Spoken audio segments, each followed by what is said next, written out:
국민의힘 윤석열 후보의 선대위를 이끄는 김종인 총괄 선대위원장이 선대위 완전 해체에 버금가는 쇄신안을 밀어붙였죠. 윤석열 후보는 어제 오늘 외부 일정을 접고 숙고의 시간에 들어간 상태고요. 이르면 오늘 내일 최종 결정을 내릴 걸로 보입니다. 당내에선 윤핵관 다 날려라, 이준석 대표 사퇴하라, 치열한 기싸움이 벌어지고 있고 김종인 총괄 선대위원장과의 결별설까지 나오고 있습니다. 관련 소식을 신혜원 체커가 정리했습니다. 네, 새해 첫 화요일 뉴스픽5 시작해 보겠습니다. 자, 오늘 준비한 픽은요. 모든 걸 다 바꿔, 그리고 기승전 단일화, 묻혀진 진실과 옥중 편지 8만 통, 마지막 탈북 월북민입니다. 자, 먼저 정치권 야당으로 가보겠습니다. 국민의힘 선대위가 대수술에 들어갔습니다. 집도인은 김종인 총괄 선대위원장입니다. 후보 빼고 다 모든 걸 다 바꿀 기세입니다.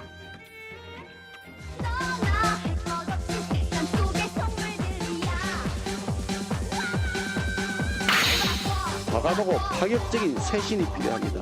생사의 껍질을 벗겨내는 처절한 아픔을 겪더라도 전체 구조에 대한 그러한 개편을 갖다 단행을 했습니다.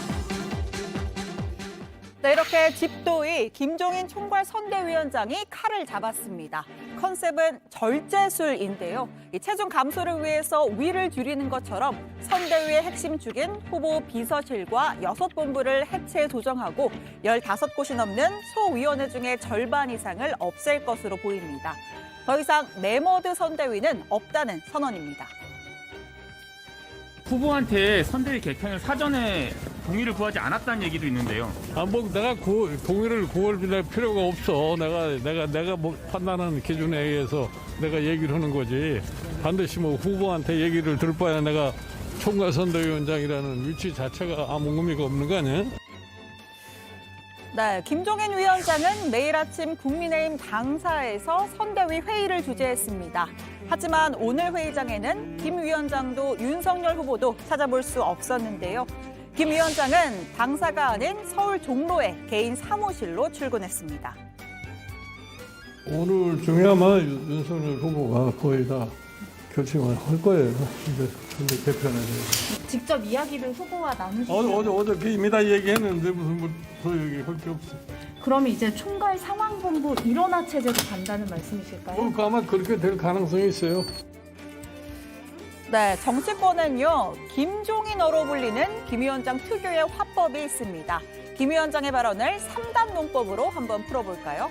자, 먼저 윤석열 후보가 개편에 대해서 결정한다. 최종 책임은 윤석열 후보가 진다는 뜻입니다. 둘째, 이미 후보와 이야기를 나눴다. 따라서 윤석열 패싱 논란은 사실이 아니라는 겁니다. 자, 마지막, 총괄상황본부장 일원화로 갈 가능성이 높다. 자, 이 뜻은 나, 김종인으로 일원화하는 방식일 거다. 이런 의미입니다. 선대위 쇄신을 위해서 말 그대로 전권을 달라는 거죠. 많은 분들이 또 걱정하시는 거는 뭐 오롯이 후보인 제 탓이고 제가 부족한 것이고 그래서 국민께 제가 그 부분에 대해서는 정말 깊이 좀 사과도 드리고 이렇게 하는 우리 선거대책기구에 좀 어떤 쇄신과 변화를 좀 주고 그렇게 해서 좀 새로운 그 마음으로 심기일전해서 선거운동을 하도록 그렇게 하겠습니다. 조금만 좀 기다려 주십시오. 네, 윤석열 후보 오늘도 공개 일정을 미룬 채 숙고의 시간에 돌입했습니다. 선대위 개편안 발표 시기에 대해선 김 위원장이나 윤 후보나 모두 신속한 결정을 예고했습니다. 관건은 윤 후보가 김 위원장이 내린 극약 처방을 어느 선까지 받아들이느냐입니다. 자, 그 사이 국민의힘에선 이참에 윤핵관을 다 날려라. 아니다, 이준석 대표부터 사퇴하라는 치열한 내부 다툼이 벌어졌습니다. 제가 정당하게 상임선대위원장으로서 내렸던 지시도 사실 항명성 발언으로 부정됐고 그것을 바로잡자는 제 주장도 어쨌든 이것이 민주주의다라는 발언으로 부정되었고 그렇기 때문에 저는 그 안에서 권한이 없습니다. 개편 방향에 대해서는 그건 오로지 후보가 결정하는 문제지 저희들이 뭐 이래라 저래라 그런 의견 제시할 단계는 넘었고요. 예, 후보가 숙고하면서 어떤 체제가 효율적인 선거운동에 도움이 되는지에 대해서 그건 후보가 아마 숙고에 들어간 것으로 그렇게 알고 있습니다.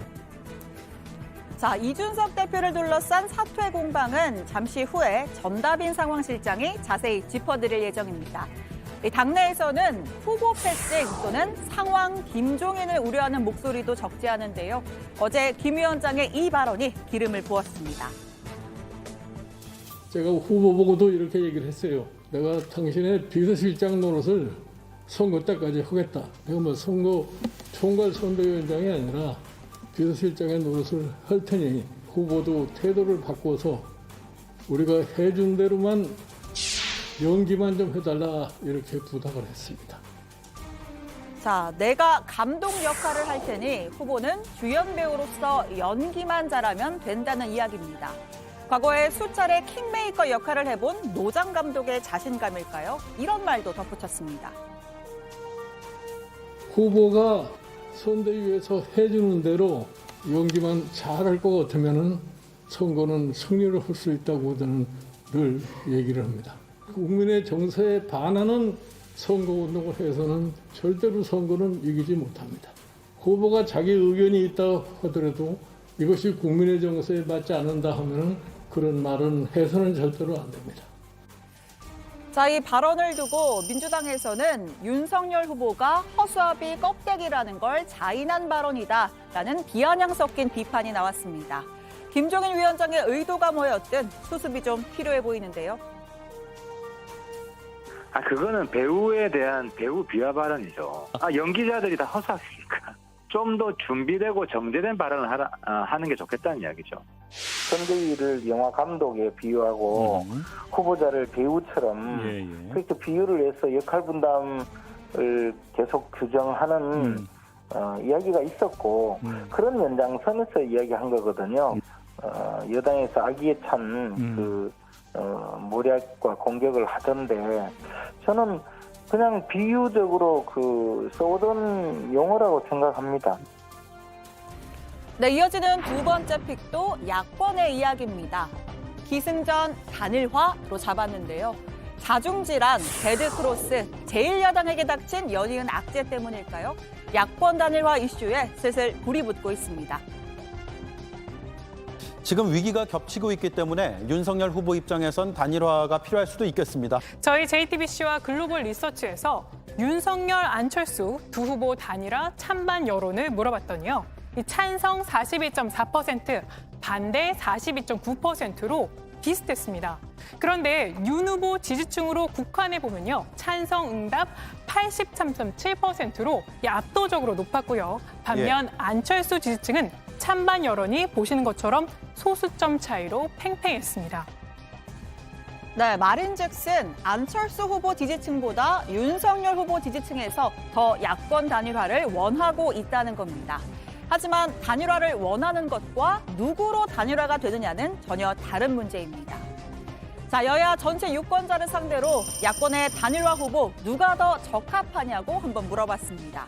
안철수 후보가 41.1%로 30.6%를 얻은 윤석열 후보보다 우세했습니다. 하지만 단일화에 찬성한다라는 계층의 국한에서 봤을 때는 결과가 확 뒤집히는데요. 윤석열 55.9%, 안철수 35.9%로 20%포인트 차이로 윤 후보가 높았습니다. 자, 그리고 정권 교체를 해야 한다라는 계층에서도 윤 후보가 우세했고요. 보수층에서도 윤 후보가 우세했습니다. 자, 총정리를 정리하면 여야 전체 여론에서는 안철수의 단일화를 원하고 있고 정권 교체 보수 여론에서는 윤석열로의 단일화를 원하고 있는 겁니다. 자, 물론 야권 단일화만 가능한 건 아닙니다. 민주당 송영길 대표, 안철수 후보를 향해서 단일화 구애를 펼치고 있죠.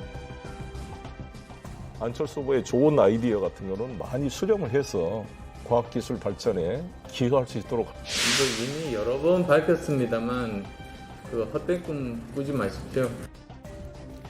이런 가운데 민주당 이재명 후보는 단일화가 된다면 나보다는 상대 후보, 즉 윤석열, 안철수 단일화 가능성이 높다고 전망했습니다.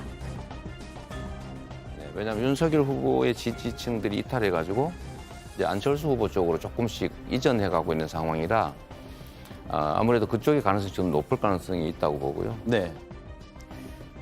국민의힘 국민의힘도 단일화가 필요 없다는 입장입니다. 이준석 대표는 안철수 후보의 일시적 지지율 상승은 윤 후보에 대한 2030의 불만 때문이라면서 2030의 불만을 없애는 게 근본적인 해법이라고 주장했습니다. 그렇게 되면 금세 지지율을 재흡수하게 될 것이란 자신감도 드러냈습니다. 단일화를 해서 만약 우리 후보가 된다면은 그럼 다시 윤석열에게 오겠습니까? 윤석열이 싫어져가지고 간 사람들인데 우리 후보가 그 2030 세대의 불만 지점을 찾아내고 다시 그 지지층을 확보하려는 노력이 중요하다. 정확하게 전술을 구사하면은 지지층 흡수할 수 있습니다. 사실은 떡 줄 사람 마음이 가장 중요합니다. 아니, 떡 줄 마음도 없는데 떡 달라고 하는 것도 미안한 일인데요. 자, 국민의당 안철수 후보 이번 대선 국면에 접어든 이후로 단일화는 절대로 없다. 강경한 입장을 고수하고 있습니다. 권은희 원내대표도 양당 기득권의 갑질에 국민의당이 응할 이유가 없다. 설 연휴 전에 이재명 대 안철수 양강 구도가 만들어질 것이라고 자신했습니다. 제가 당선이 되고 제가 정권 교체를 해서 이 시대를 한 단계 더 앞서 나가게 하는 새 시대의 맏형이 되자는 그 생각이 있습니다. 50년 전에 산업화 시대, 민주화 시대 사고방식을 정치권들이 여전히 가지고 있다 보니까 이제 더 이상 한 걸음도 나가지 못하는 겁니다. 네, 세 번째 픽으로 가보겠습니다. 묻혀진 진실입니다. 검찰이 박원순 전 서울시장의 성추행 의혹 사건 수사를 종결했습니다. 박 전 시장 사망으로 인한 공석권 없음으로 불기소 처분을 내렸습니다. 피호소인의 뜻에 따라 서울시가 사건 경위를 철저하게 밝혀주시기 바랍니다. 네, 사건이 벌어진 지 1년 6개월 만입니다. 당시에 민주당은 성추행 혐의를 부인하고 피해자에게 2차 가해를 가한 피해 호소인 표현 등으로 부적절한 대응으로 큰 논란에 휩싸였는데요. 이 수사가 마무리되면서 법적 책임도 사건의 진실도 묻히게 됐습니다. 검찰은 서울시 관계자들의 성추행 방조 혐의에 대해서도 증거 부족으로 불기소 처분을 내렸습니다. 자, 오늘의 네 번째 픽은 옥중 편지 8만 통입니다. 전직 대통령 박근혜 씨가 사면되던 날 지지자들과의 편지를 묶은 옥중 서간록이 함께 출간됐습니다. 역근인 유영하 변호사는 옥중 편지 8만 통을 받았고 박근혜 씨가 먼저 책을 내자고 직접 아이디어를 냈다고 했는데요. 병실에서 뉴스를 보기 때문에 책의 인기를 알고 있을 것이라고도 덧붙였습니다. 또 퇴원 후에 자신이 머물 곳을 직접 언급해서 측근들이 거처를 물색 중인 것으로 전해졌습니다. 네, 오늘의 마지막 픽은 탈북 월북민입니다. 새해 첫날 강원도 최전방 철책을 넘어 월북한 남성의 신원이 확인됐습니다. 불과 1년 전에 같은 철책을 뛰어 넘어온 기계체조 경력이 있는 30대 초반 탈북민 A씨였는데요. A씨가 철책을 넘자마자 북한군으로 추정되는 인물 4명이 다가와서 그를 데려간 것으로도 확인이 됐습니다. 자, 국방부는 A씨에게서 간첩 혐의는 확인되지 않았다고 했습니다. A씨는 우리나라로 귀순한 후에 청소 용역원으로 일을 했고 경제적 어려움을 겪었습니다. 최근 10년간 약 30명이 탈북 후에 재월북을 했는데요. 대부분 경제적 어려움이 큰 원인으로 작용했다고 합니다. 네, 화요일 뉴스픽 여기까지입니다. 들어가서 원픽도 꼽아보죠. 뉴스픽 5였습니다.